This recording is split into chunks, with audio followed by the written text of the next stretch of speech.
Paving the Pathway for Peace with Peace Roads. Our lineup of participants or panelists are Dr. Thomas Walsh, who is the chairman of the Universal Peace Federation and Peace Road.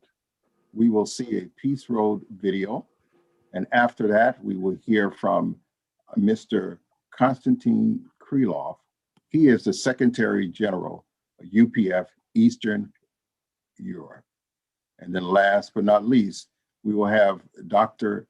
Daniel Stringer, Chairman, National Capital Peace Council of Ottawa, Canada.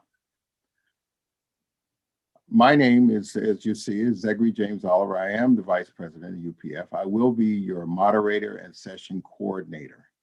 I would like just to make a couple of opening remarks as we begin to discuss about the paving the way for peace through our Peace Roads efforts. I did have the distinct opportunity to participate in the Peace Road efforts in 2020. We are convened here today in discussion about paving the pathway for peace with Peace Roads. Throughout the world, most conflicts can be characterized as antagonisms between two factions of a larger group. In understanding these conflicts, we can use the term tribe, which is in the terms that Mother Moon and Father Moon, Reverend Moon, used in describing subgroups within a larger society. The world is abound with examples of such divided factions or tribes that have been and are in conflict today. Here are a few: Bosnians and Serbs, Israeli and Jews and Palestinians, Hutus and Tutsis, Turks and Armenians, Sunnis and Shiites, North and South Korea. With this understanding, our peace efforts are to bridge the divide between the specific tribes, between societies, between neighboring nations. Our vision is to build a worldwide bridge that supersedes these political and tribal demarcation lines, to build a peace road connecting the entire global community with the goal of opening barriers and promoting peace. Despite the disappointment of our national history, we remain proud to stand behind the idealistic vision for the United States of America. Creating peace, or a melting pot between divided brothers, tribes, ethnicities, and races, is what the United States has been all about since its very beginning. As we take a closer look at the United States, it is easy to see our country as a microcosm of the world, representing the global communities of nations. In its central, prominent role within our contemporary world, America has the power to influence all nations. Its actions and events, whether domestic or internationally, have always impacted the global arena, global politics, global economy, impacting social and cultural standards worldwide, whether for the better or for the worse. In this context, it is important to appreciate the central significance of one issue that has plagued America and caused immeasurable suffering across many, many generations. This is the racial issue, distinctly between Black and white. Of course, racial issues affect all people of minority status, particularly in a democracy, where the majority group can establish and maintain political and social control. In the United States, the racial issues, specifically between the slave-descended Black Americans and the European-descended white Americans, have a perpetual political and social significance. The mechanization of this divide have been explosive, yielding a powerful impact on our nation with repercussions around the world.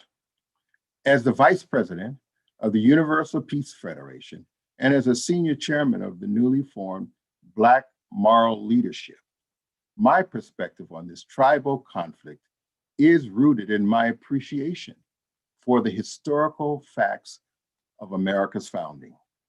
The first Americans arrived on the shores of Jamestown, the first Africans arrived on the shores of Jamestown, Virginia in 1619.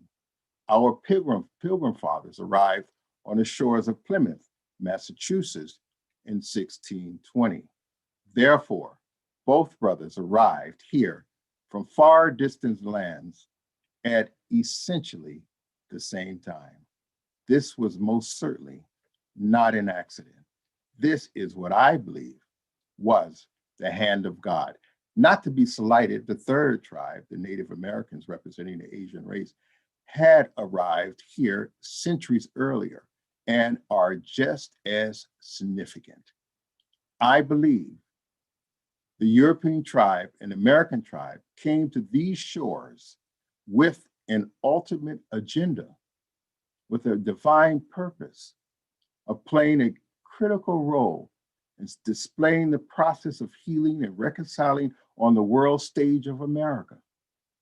Again, using the terminology taught to us by Dr. Hakshan Moon and Reverend Moon, unity is achieved through a sequence of origin, a division, and finally a union. The two racial brothers are opposite, but complementary to one another. They were sent here to establish a prototype for engendering reconciliation with the objective of unifying and synergizing into a peaceful nation. It still remains that all eyes are on the United States because America has been poised to be a standard bearer to the world arena. However, our country has not yet fulfilled the calling and the vision of resolving the Black and white racial divide. Let us for a moment imagine, what if America did stand on the platform of reconciling the racial divide in the truest sense? How much more impactful would American leadership be in the world? Our country would have a much greater role in being a catalyst for reconciling the divided, conflicting tribes across the world. In particular, such an example of racial reconciliation and unity in the United States would allow our country to be a prototype in addressing the issue of North and South Korea, where the two historic brothers remain in conflict as divided nations of the Korean Peninsula. I believe these two sides, having been tragically divided by 7 decades of hostility, would have a much greater willingness to pursue reconciliation if they had the model of the elder son nation, United States of America, to follow. This understanding tells us of the importance of the measures we take, the standards we should embrace here in the US to become ambassadors of reconciliation and models for helping divided tribes to unify for a greater good and a greater purpose. The Peace Road's efforts are a magnificent expression of the vision for creating one united world of peace under God. The cornerstone for the peace kingdom is the reconciliation of full mutual acceptance and the full awareness of the significance of the two tribes, the two brothers, Black and white here in the United States, with a noble goal to be a significant model to help bridge the divide between the two brothers on the peninsula, North and South Korea. Thank you. With no further ado, I would like to invite our next speaker to come up, and I believe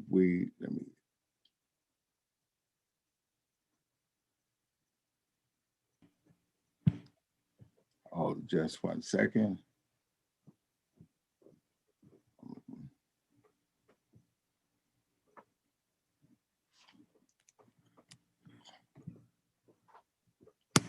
I believe we're going to go in, the Dr. Thomas Walsh. Sorry, I couldn't see the schedule. Our next speaker will be our Dr. Thomas Walsh, who is the chairman of Universal Peace Federation. Dr. Thomas Walsh, with academic training, has academic training in the field of religion, ethnic and social theory. He earned his PhD in Vanderbilt University. He has been a teacher, author, editor, and specialization in areas of interfaith, religious studies, peace studies, philosophy, and social theory. He serves on a national council of the World Association for Non-Governmental Organizations and on the board of directors of the International Coalition for Religious Freedoms. He serves as a publisher of UPF Today magazine and Dialogue and Alliance, a scholarly interfaith journal. He has contributed to and edited more than 20 books related to interfaith, peace building, renewal of the United Nations. Among these volumes are The Renewing of the United Nations and Building a Culture of Peace and the Millennium Declaration of the United Nations as a response for civil society. Without any further ado, let us invite Dr. Thomas Walsh.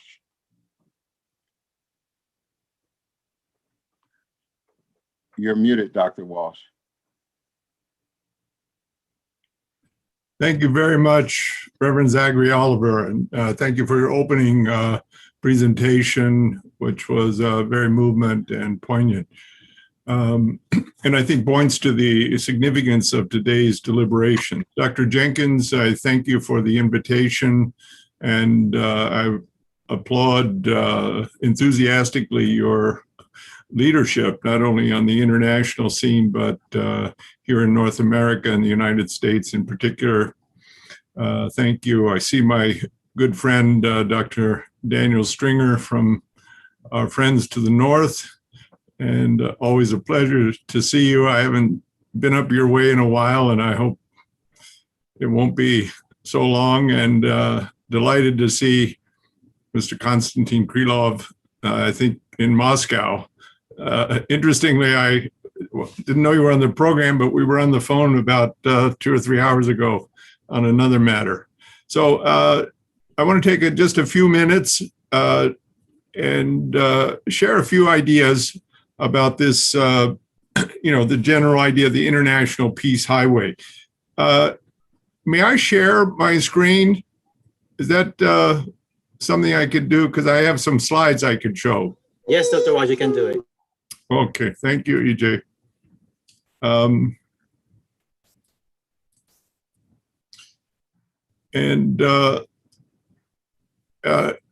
Do you see my slides? Yes. Yes, we can see it.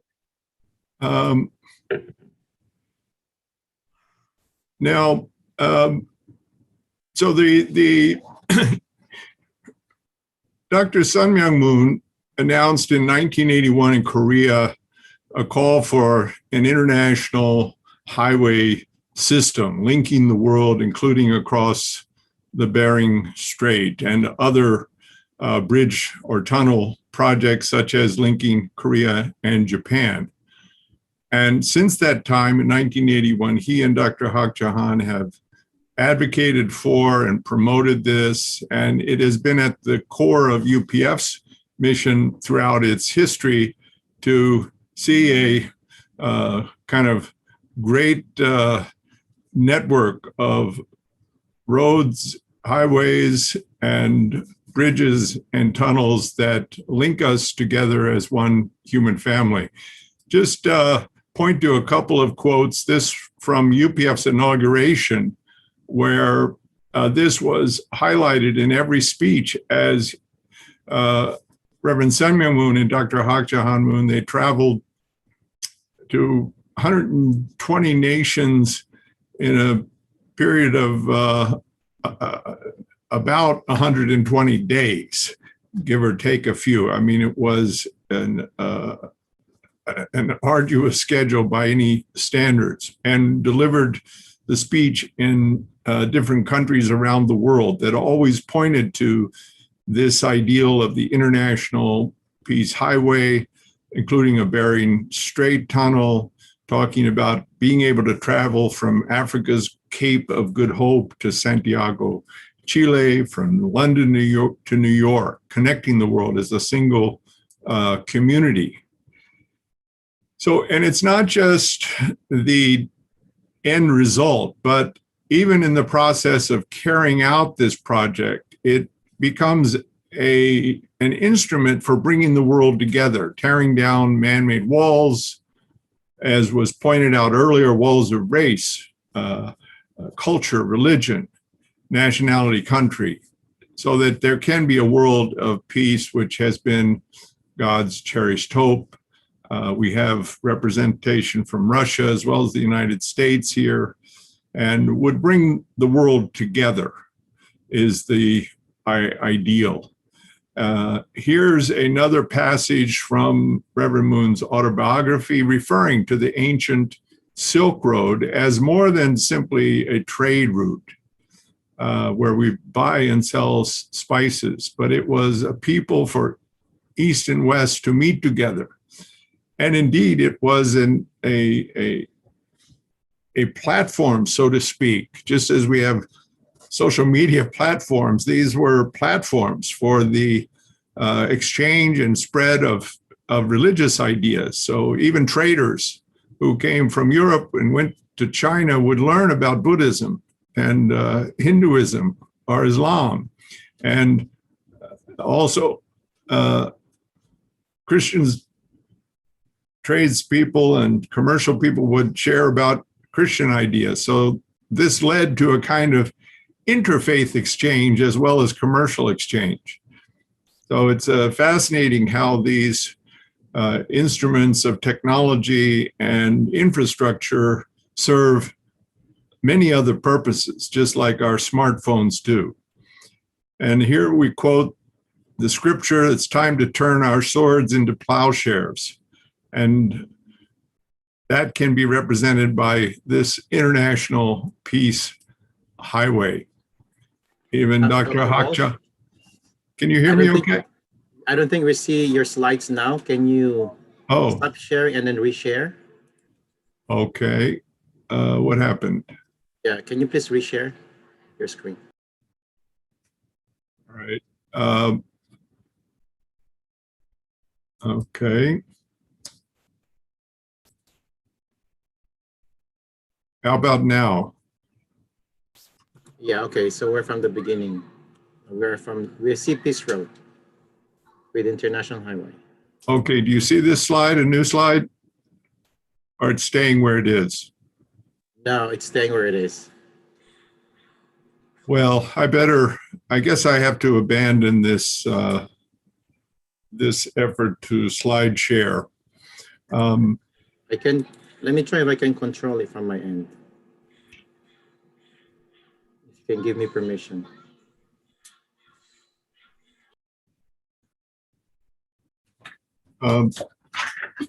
Just a second. Honey, emergency help. So I apologize very much. I'm asking Ms. Patterson to help me see if she can get my slide share to work. I don't know if EJ is requesting.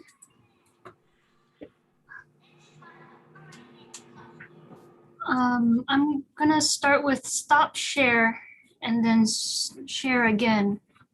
Okay, that works. That should work. Try it again. Let's go with this one. Now, what do you see? do you see a slide? Yes, we can see. Can you try to move to the next page? Try a different slide. Try to progress. Just maybe Just Not on that one. That one won't progress to the next slide. You have to be on this screen.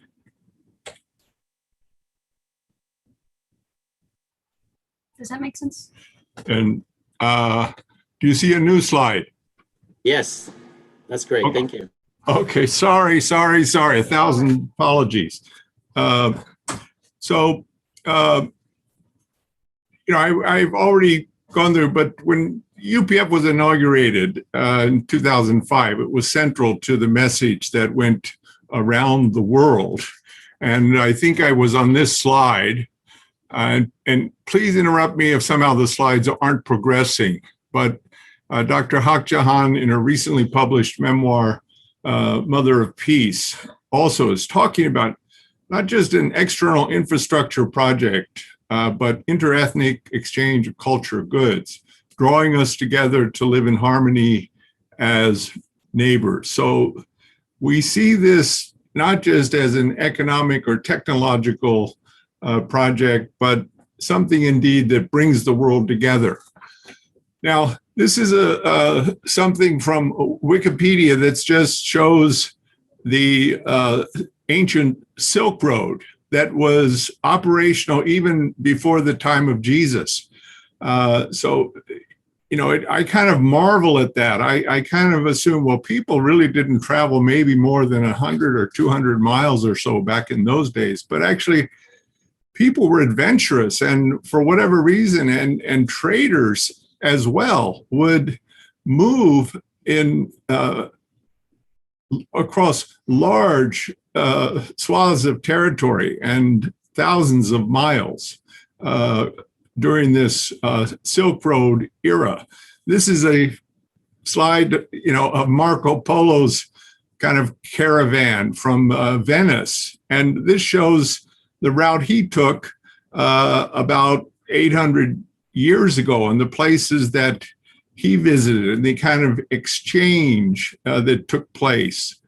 So it's quite fascinating how highway systems and trails that some of those trails began as paths created by deer and animals that opened pathways, because they also found the best ways over the mountains or the quickest way to get from A to Z.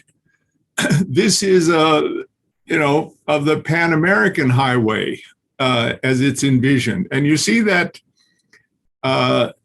yellow square in the middle. This is referred to as it's near the Panama Canal, of course, but also the Darien Strait, this is an area that has blocked the intercontinental system between North, Central, and South America, because it is such a densely jungled part of the world. It's kind of like a Bering Strait of a different sort. This shows the road system of the Roman Empire. And when we think about Rome, it's not just having a senate and culture and that, but they were road builders. And so they expanded, and their empire was facilitated on the foundation of roads that were able to bring in many nationalities and different, as was said earlier, tribes.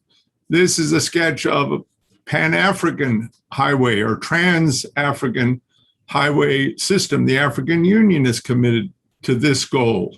And so this vision is there, its value is understood widely. This is the chart of the Belt and Road Initiative that People's Republic of China is advocating and lobbying for and finding allies. And it's both land routes of trade, which requires treaties and agreements between nations, but also maritime trade. So the blue line is, you can see it going through the Suez Canal and into the Mediterranean, around India and through the Majorca Straits and South China Sea, etc. So just a few things as I kind of think about this. What are the essentials of human development? We need food and water, and we need security. We seek security in life. And if we are even going back to the more tribal era of humanity, various tribes feared one another and had to secure themselves, and tribes would then band together to provide better security. We need food and water. Issues of water are extremely serious. If we lose our water supply, our whole human security is threatened. Language contributes to human development, cooperation among people. Religion has been essential, and following moral principles to human development and advancement, orderly governance and administration. The advances in technology are critical. Trade, credit, money, moving from barter to money so that you can exchange through your smartphone, let's say, rather than carrying around gold, which is a very heavy kind of currency.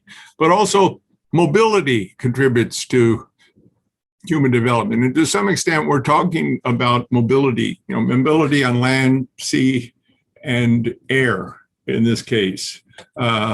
Most of what we're talking about is on the land. So what are the benefits of these transportation systems? Facilitates exchange between people, trade and commerce. And of course, there are theories that the more people trade with one another, the amount of conflict declines. So there's the theory that Thomas Friedman wrote a book about, how if no two nations that both have McDonald's have gone to war with each other. And this goes back to theories of Immanuel Kant in the late 18th century.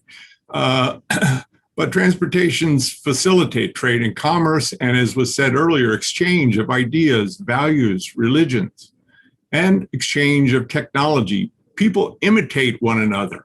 They look at what other people had. You see this even in children. We look at what we have and we say, oh, wow, that works. I'm going to do that. I looked at your running shoes and you run faster. I'm going to get a pair of those so that I can also compete with you. It contributes to mutual understanding on this foundation of exchange, and it can build trust. It also allows exchange of labor. So if there are opportunities in another part of the world, you see people migrate toward those opportunity for labor and for income.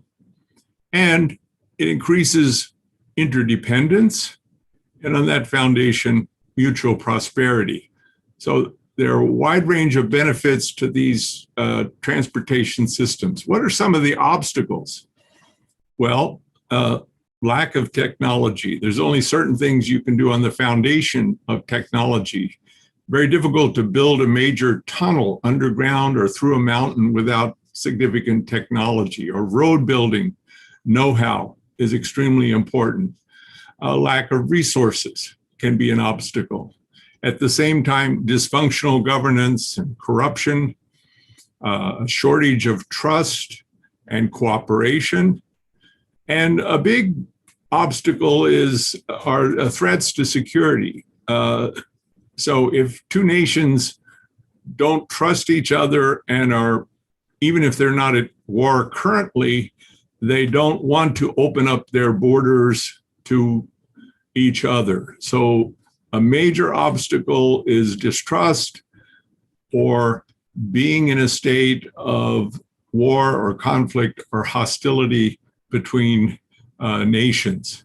So this vision is great, and we are committed to it, and that's why UPF is also working on all these levels with governance, with conflict resolution, with how business can be an instrument of peace, trade and commerce, free markets between peoples can be a instrument of peace. And indeed, technological innovation, if utilized properly, we do have to care about the environment. When we talk about an international highway system or bridges and tunnels, but we feel that there is a way to do this rightly in a way that mitigates against environmental damage and benefits humanity at the same time. And that is really our commitment and why we do Peace Road activities all across the world. I know that others will speak more to the work, particularly in North America. But Reverend Oliver, Dr. Jenkins, I'll conclude with this. And once again, thank you for the opportunity to share with you today. Thank you, Dr. Walsh. As usual, you were quite insightful.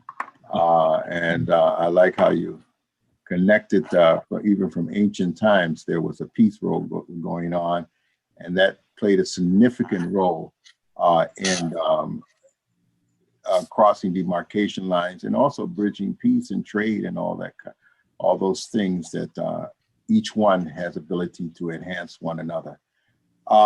Now we will, thank you again, Dr. Walsh, excellent. Now we would love to have a Peace Road video to show you some of the Peace Road efforts that has already been.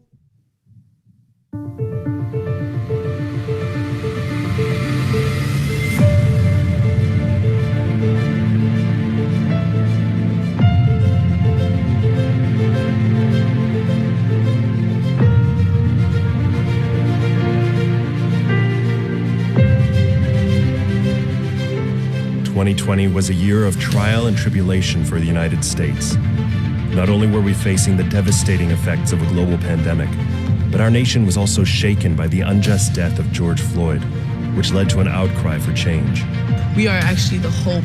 We are a part of that reconciliation. We are part of the healing. And that's what this Peace Road is all about.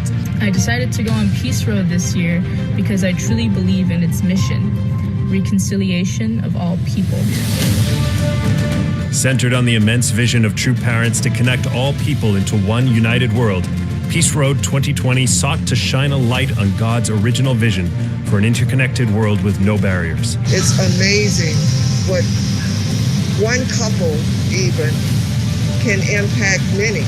If it wasn't for the teachings of Mother Moon, we would not have such conviction to, even with such a small group of people, go around in these historic sites and practice reconciliation, to practice forgiveness and to love and to unite. The precious life stories of Father and Mother Moon were dipped in every body of water crossed, all the way to the Bering Strait. Peace Road carried the healing spirit of True Parents from sea to shining sea. These memoirs of True Mother were dipped in the James River at Jamestown. Now here we are at the Bering Sea. We began to see the vision of bridging Russia and the United States coming to life for the sake of establishing peace in the world. Taking the hands of police officials, Peace Road walked together toward creating peaceful communities. I'm standing before you today, God, humbly coming before you and asking you to forgive us, especially my people.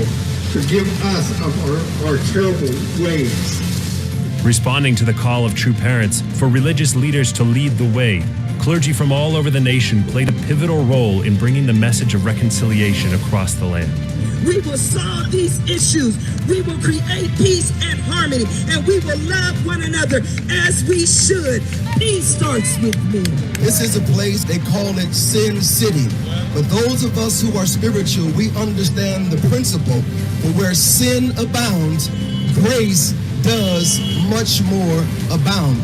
As Martin Luther King Jr. says, if we do not learn how to live together as brothers and sisters, we will all perish together as fools. Father Moon came at a time when separation was popular, but he said, no, we must come together as one. The one thing that's most beautiful about this team is that we have children of God from every single color, every single background. A At the heart of Peace Road this summer was the power and passion of the righteous young leaders standing up for the healing and unity of our nation. Golden Gate Bridge, everyone. We can learn so much from our youth as it relates to how to continue on in this thing called peace, because most of them, in all honesty, they see no color. They see no division. I ask each and every one of us to look beyond our own prejudices, look beyond our differences, reconcile, and come together as one family under God. Thank you. I really hope that I can be someone in the future that, as Mother Moon has raised me to be a young leader for this generation, to be able to re-educate our generation so that we do not abandon God again, that His story can be told. Where we've made incredible steps in history, there has always been unity. It's the moments in our history when we came together of different races, different ideologies, different backgrounds, that we created monumental shift that rocked the entire world. It really stretches my heart to think of something bigger and greater than myself, and I think that's what Mother Moon, Father Moon have been trying to do all their life, and so I just want to be their #1 supporter and just follow them. The Peace Road Riders walked the historical footprints of America's history. We're here at Jamestown. This is where in early 1600s the English originally settled here. It's incredibly historical. Today we're here at the Abraham Lincoln tomb. Let us choose to do right as we look back on history. You made a diversity to have unity, but we are people who are human, and therefore we are the same. Yes. We are to operate with passion, love, and truth. And that way we may continue together to heal this great nation. Peace Road visited the sorrowful places in American history to release the anguish and pain and bring healing and reconciliation to America. No more weeping and wailing, no more. When we went around the country, we found these terrible tragedies that occurred in America, like slavery. But we also learned that there were white and black came together.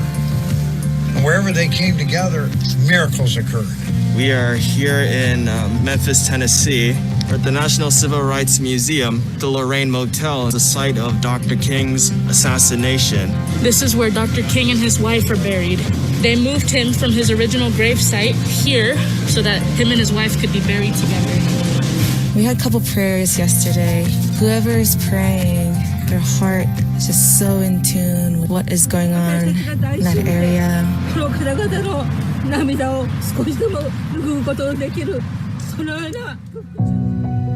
The Mother of Peace, the Father of Peace, said this nation was created for a higher purpose than itself.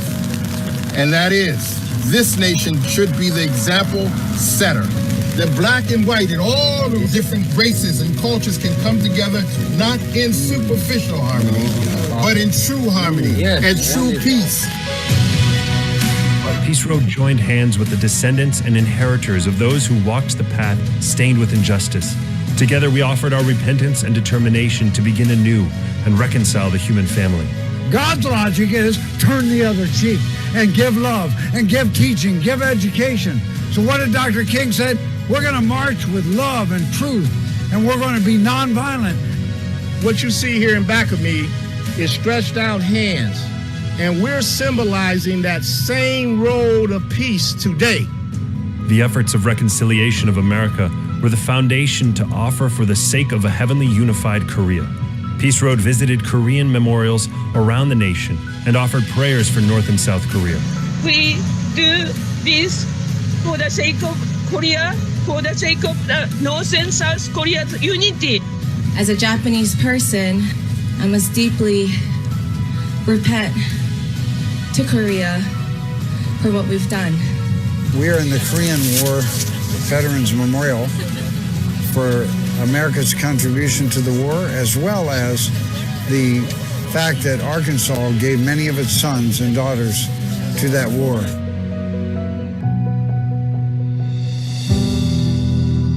Despite the blood-stained history of America, Peace Road found hope across the nation. Now we find hope that Peace Road can bridge all nations and cultures into one family created by God.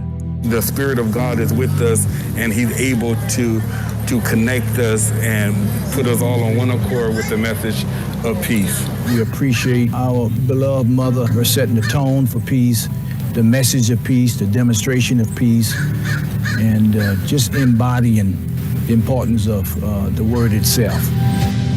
We are together, and we're going to continue to bring the people together. That's what God wants us to do. We know that peace begins with us, and the best place to start is right here, right now, as we move forward, bringing the country, bringing the world together, all on one accord. Your effort, your prayer, your love for people is in here to bring God's people coming together for world peace. And in the end, God has a bell ringing for us that will never crack. It is a bell of love for all of God's people everywhere.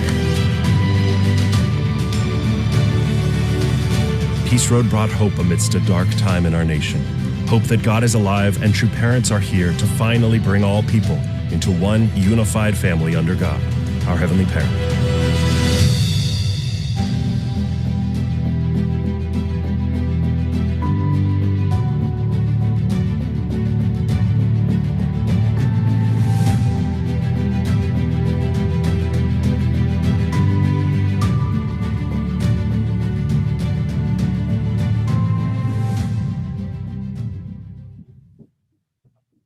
Thank you for that inspiring video.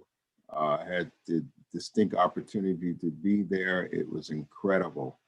The journey that the Peace Road is taking in order to be a catalyst for peace and promoting peace. Our next presenter is Mr. Constantine Krieloff, and he's originally from Russia. Constantine Krieloff graduated the Russian People Friendship University in Moscow as a Master of Theoretical Physics and specialist in English and French translation. Since 1999, he served as the Deputy Secretary General of the Interreligious and International Federation for World Peace in the former Soviet Union nations. Since 2002, he is the editor-in-chief of the World of Morals journal, circulating in Russian-speaking nations. Since 2013, he served as the Secretary General of the Universal Peace Federation in Eurasia.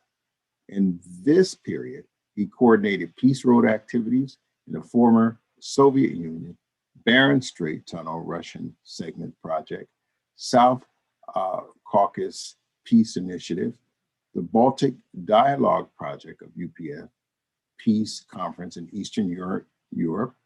His activities in the Eurasian segment of Northeast Asia Peace Initiative included dialogue with DPRK affiliated organizations based in Russia and track to outreach to the DPRK. Let's welcome our next speaker, Constantine Krieloff. Thank you. Thank you. Dr. Walsh, Dr. Jenkins, Reverend Oliver, Dr. Stringer, thank you for inviting me. My dear friends in America, I'm sending greetings from Russia and the Universal Peace Federation in the former Soviet Union to our dear audience in the United States. We cherish friendship between Russia and America lasting for centuries. I hope present temporary tensions between the two great superpowers will soon lift because brotherhood of the peoples is above politics. At this conference, I would like to share with you our humble experience in dialoguing with North Korea by means of Peace Road, and I'll make a little proposal. Russia borders with North Korea. Since late 90s, our organization in Russia had occasional meetings with the diplomats of DPRK and with North Korea affiliated NGOs. For a long time, we hoped to have a public project in North Korea. However, this became possible only after Peace Road was established. Since then, we conducted Peace Road projects between some conflicting nations of the former Soviet Union and this project was always welcomed. By the year 2019, Universal Peace Federation in East Europe, which includes former communist nations, accumulated a big profile of Peace Road events. Our friends, partners, ambassadors for peace, and we ourselves had peace roads in all forms, including thousands of miles team marathons, 1,000-mile solo walks. For example, our last Peace Road Marathon took place last month. A team of 40 youth ran 800 miles by relay marathon around central Russia. Moreover, such projects were mainly financed by the participants themselves. Thus, early in 2019, we started negotiating with DPRK agency in Moscow about having a group of marathoners coming to North Korea to join traditional Pyongyang Autumn Marathon as a Peace Road team and to have our own Peace Road project in the city. We put together a strong team of athletes among our contacts in Moscow and in Vladivostok, which is located near North Korea. Some of them were our partners for 20 years. None of them were professional sportsmen. We made a team of 12 people as follows. Sergei, organizer of numerous international marathons like Moscow, Paris, Moscow, Athens, Moscow, Berlin. Dmitry, Moscow International Marathon finisher and my colleague. Yelena, 68 years old, is Istanbul International Marathon winner. Nadezhda, Russian Ministry of Interior track and field champion. Sergei, 24-hour marathon runner. Evgenia, the only Russian female accomplisher of 137 miles marathon around Balaton Lake in Hungary. Maria, Peace Road activist in Vladivostok. Another Dmitry, ultra challenge marathoner who became very famous in Russia during recent lockdown for running 62 miles around his bed at home. If you want to try, actually it takes, he says, 10 hours. Alexei, Golden Ring marathon champion, and Evgeny, a well-known cross-country trail runner in the Russian Far East. Another Evgeny, a sky runner going high-altitude endurance 100-mile races. So we have those friends, and Despicable Me. So it took us several months to communicate all the details with the North Korean side, especially logos and graphics on our uniforms had to be approved. This communication was very complicated. Participating in DPRK sports events is forbidden if having national or seemingly provoking looking uniforms. Finally, Peace Road logos were accepted. And another issue was explaining Peace Road and approving this outstanding change of a fixed rigid plan for visitors. We received a most likely okay response for this as well. Some of our adventurous team were not worried at all about such an unusual trip. Others put their affairs in order before leaving and said goodbye to their pastors. We left Moscow. Then Vladivostok was the meeting point for all the members of our team. We had no luggage, therefore we passed a huge line of North Korean workers. They were waiting for the customs, carrying endless shopping boxes, returning home with the same flight by Air Koryo airline. We arrived at the high-tech Kenyan airport. All our group passed very quickly. The passport officer asked me the most unusual question I ever heard on the border. It was, "What is the number of your apartment in Moscow?" I passed the test. Then we were taken to our hotel by quite a good standard bus. On the way, we saw the city, which exceeded our expectations. And later, we also went by Pyongyang subway, which I would say looked like a smaller duplicate of that in Moscow. Before Peace Road, we saw the sights. However, we were bombarded by many questions about how long our team members had known each other and what kind of work we did back in Moscow. And we continuously were coming back to being asked why we wanted to do Peace Road in Pyongyang. Even 2 hours before our planned project, our DPRK colleagues told us, well, we better cancel Peace Road. We will visit the circuits instead. I understand that we and the Peace Road name were new to North Koreans. They tried to avoid any troubles with us, so we were very patient.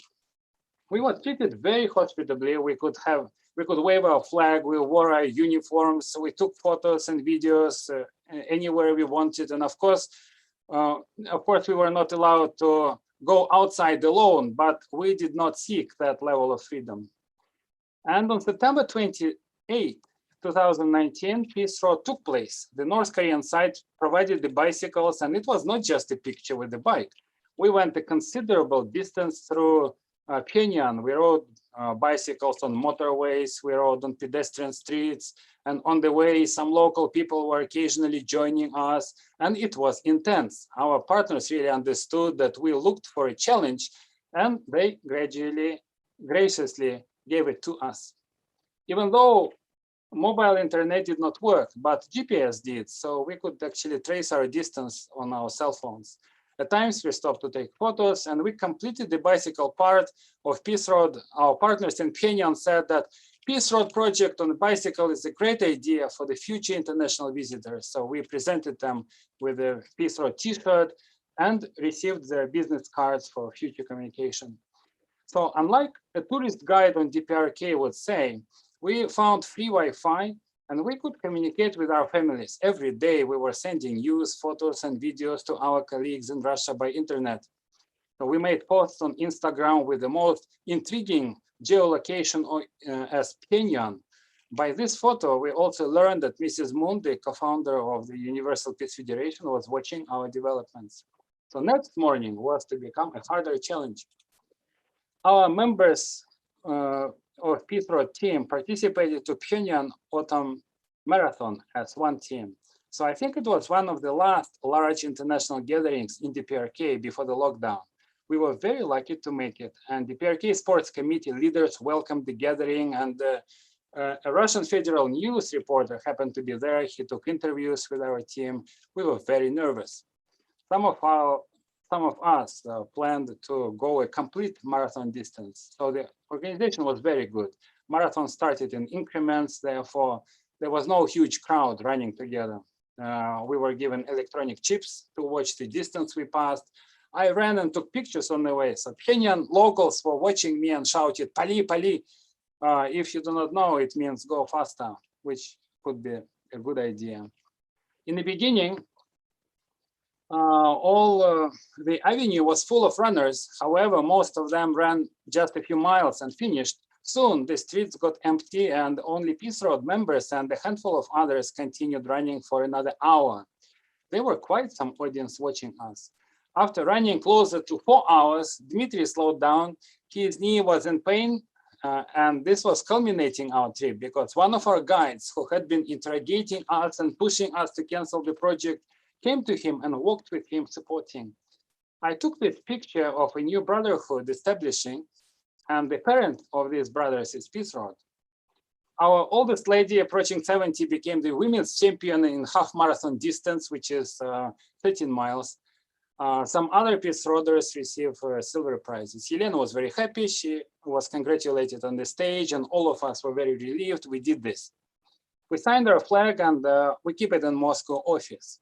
So we said goodbye to Pyongyang, and it could have been a good trip. However, it turned out better than just good. Upon returning to Moscow, we received a note from the North Korean agency that DPRK office and the people in Pyongyang liked our team very much. They suggested Peace Road team would come back again with a bigger international group. The ice is broken. So next time, that's my suggestion. Next time, let's do Peace Road Pyongyang together. Russia and America, historical brothers, to restore peace on the Korean Peninsula. With this, I would like to thank you for your kind attention. Thank you. Excellent. Thank you very much, Dr. Dear Brother Krieloff with Constantine. Thank you so much. That it's really powerful that you just through riding bikes and a marathon, how eventually the endurance really touches the heart of those we might consider our enemies and becomes a very substantial bridge. Thank you very much for your presentation. It was quite enlightening. Thank you. We have our next speaker, Dr. Daniel Stringer. Dr. Stringer is a native of and lives in Ottawa, Canada. He received his doctorate in international relations and the management of international institutions from the Faculty of Law. University of Paris, with honors in 1982. He is a lifelong student of Canadian and American politics. Dr. Daniels has a career in TV production, government, social services, a social activist committed to building inclusive communities. He acts against racism, anti-Semitism, and Islamophobia, and for Indigenous justice. He founded International Holocaust Remembrance Day, Ottawa Dream Keepers, that celebrates Martin Luther King Day each year at Ottawa City Hall. The Good Samaritan Interfaith Food Drive, Friends of Ottawa Riverbank Green Up, and the National Capital Peace Council in UPF. He is a Queen Scout, internationally awarded past president of the Westboro Kiwanis, voted one of the Ottawa's top 50 people, Ottawa's Life magazine in 2003, and a husband of Blandine of Paris, France, and a father of 2 wonderful adult sons. Without any further ado, let's welcome our next speaker, Dr. Daniel Stringer. Thank you, Reverend Zachary. It's nice to see you again and my friends. You know, here in Canada, we really think that the International Rail Project, the Peace Road, is truly a great project. One of the reasons why we appreciate it is because the building of the Transcontinental Railroad in Canada was a major historic event, as I'm sure it was for you in the United States. For us, the Transcontinental Railroad has really proven its worth in building unity here in Canada and prosperity. So it's only natural for us to look to the Peace Road and the International Rail Project to do the same thing for the entire world. There's a few issues that come up. And the first one, perhaps our former speaker might address, the speaker immediately before me might address in the Q&A, and that's concerning the permafrost and the frozen tundra that upon which the Trans-Siberian Railroad is built. And of course, the Trans-Siberian Railroad is a model that we might look to in coming across from Alaska to Edmonton. And the concern that I've heard expressed through actually my Kiwanis meetings is that the Trans-Siberian Railroad is built on burns, earth that's built up on top of the permafrost. But that the permafrost is becoming a victim of climate change and global warming, and that the frozen tundra isn't as frozen as it used to be. So that certainly is an issue that we want to know. Is climate change, pardon the clock, I apologize, is climate change really going to affect the ability to put in a rail track between Alaska and Edmonton? Or might we need to build steel girders down into the bedrock in order to support it? And if so, that will impact the cost considerably. But of course, I don't pretend to be an expert on the Russian the Trans-Siberian Railroad. But it is an issue, I think, that we would want to look at. Another one especially important for us in Canada is the Indigenous consultation. Consultation with Indigenous groups in Canada is mandated by law, but also is becoming for all Canadians a real moral imperative.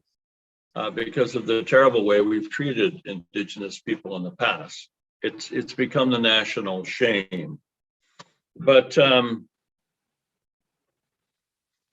the other thing that's the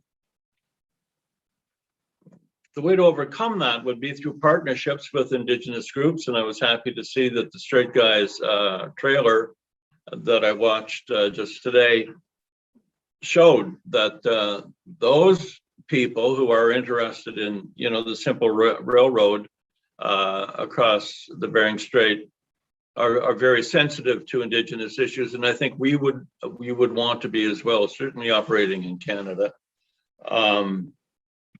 But that if we had partnerships with Indigenous groups who are traditionally underemployed, partnerships that would give jobs not only in the construction but also in the operation of the stations and the train system itself, as well as to other. By the way, Reverend Zachary, other underemployed minority groups, that is a goal that we might want to espouse by way of you know, living out our own moral principles.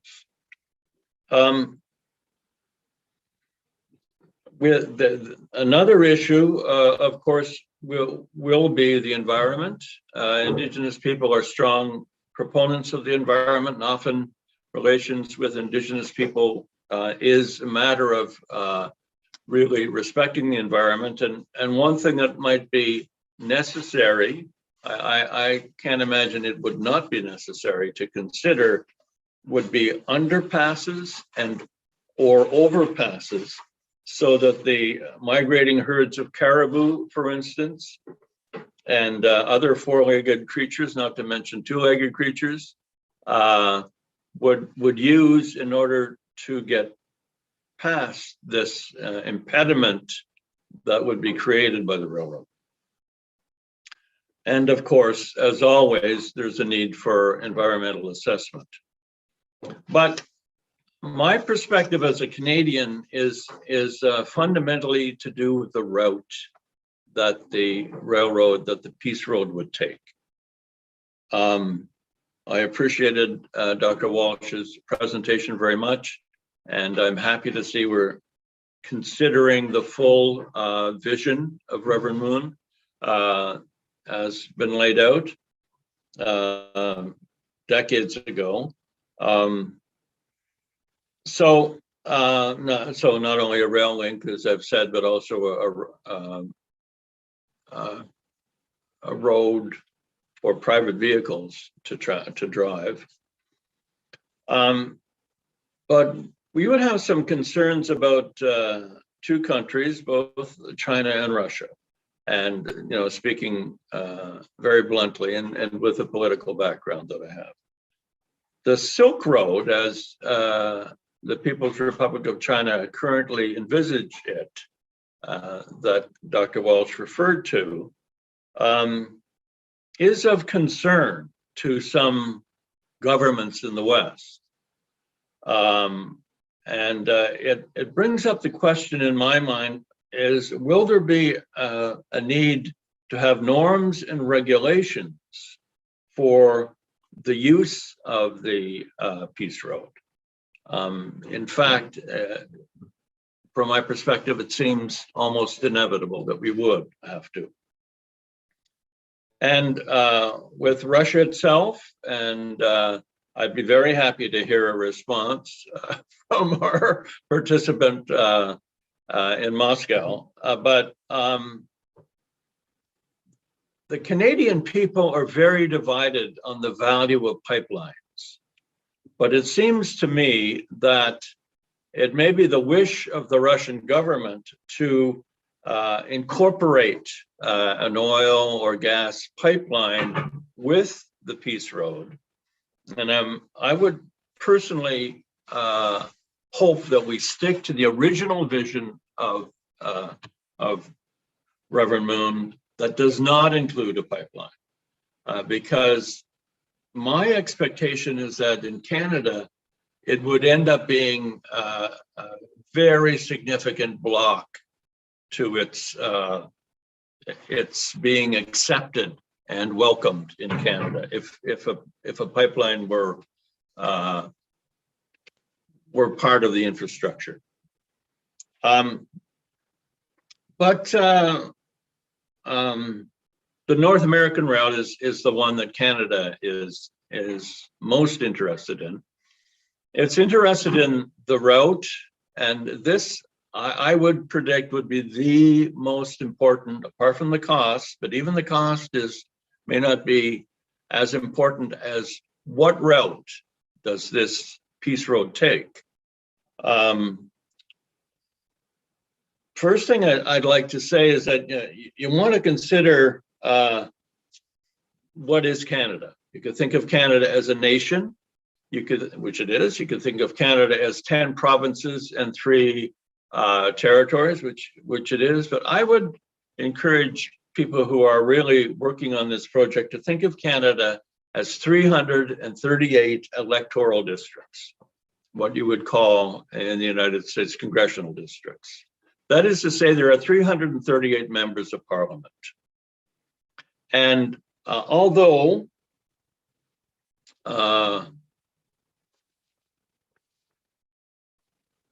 the provinces themselves would have a significant lobbying position for or against the project, and ultimately the decision will be made in the PMO, in the Prime Minister's office.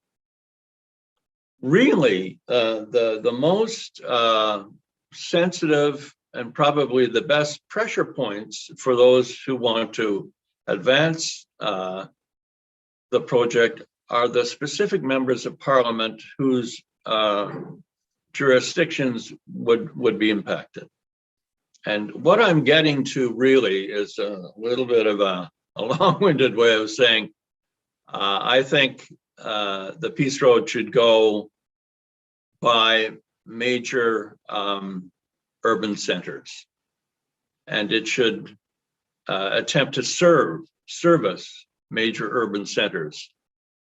And ultimately, one of the reasons for this is that the political decision of where the route is going to be very significant, and urban centers are where most of the votes are. I would not dismiss these political concerns lightly. And so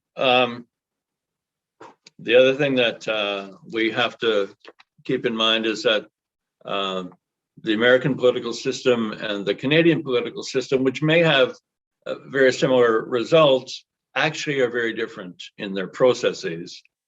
Specifically, the way, for instance, the Prime Minister is elected, as opposed to the way the American president is elected. All these things, I think, need to be considered. The route that I would think would be the most feasible route ultimately would be from Alaska to Edmonton. And I've seen several lines on the map, and I've looked at them closely. And I would suggest that they go differently than what I've seen, and they would go like this: from Edmonton to Saskatoon, from Saskatoon to Regina, and then from Regina to Winnipeg. Some of the lines I've seen on the map seem to indicate a move directly from Edmonton to Winnipeg, and I think that would be, to propose that route would be a major mistake. And when you go to talk to people in government, I think you want to have your route worked out well. And, you know, you're obviously making a proposal. It'll be the Canadian government but you want to give them a picture that they can like. And and just in closing, I just wanted to say that actually this Canadian route is not what will interest the Canadian politicians the most. What will interest the Canadian politicians the most is the American route. And I would make a bid here for a certain route in the United States that I think would entice the Canadian government into this project more than the Midwestern route that we've talked about, although I think that's the best way to go in the Midwest or the West. The biggest rail vision in Canada, the things that Canadian lawmakers or visionary people in Canada long for the most by way of rail, is the Windsor Quebec City corridor and a light rapid rail down the Windsor Quebec City corridor. Windsor is right across the river from Detroit. And so if in moving east from, let's say, Winnipeg, the American route would come down past, as I see it, read the map, past Chicago. What I would be arguing for is that it moved then in the direction of Detroit and then further east would be a considerable benefit to the purpose of prosperity and reaching large industrial and populated centers. But it would be a great incentive to the Canadian political culture, and would probably be an enticement even more significant than the Western route, because it would be very simple for that rapid rail system, if it were to be built, to connect to this international rail system by way of Detroit. So thank you very much. Thank you, Dr. Stringer, for that insight, and all of our speakers were incredibly insightful. I would like to thank Dr. Walsh, the chairman of UPF, and Mr. Krieloff, and again, Dr. Stringer, for your enlightenment and insights in our efforts to build a world of peace through peace roads, and what that will entail and what that will take in order to achieve that monumentous task. So we want to thank everyone. We want to thank everyone, all our speakers and all our participants. We will see you tomorrow tomorrow's Thursday, July 29th at 10 a.m., where we will reconvene in session 6 with our youth initiative towards peace in the Korean Peninsula. Have a great afternoon, and God bless you. Take care, everyone. Bye-bye.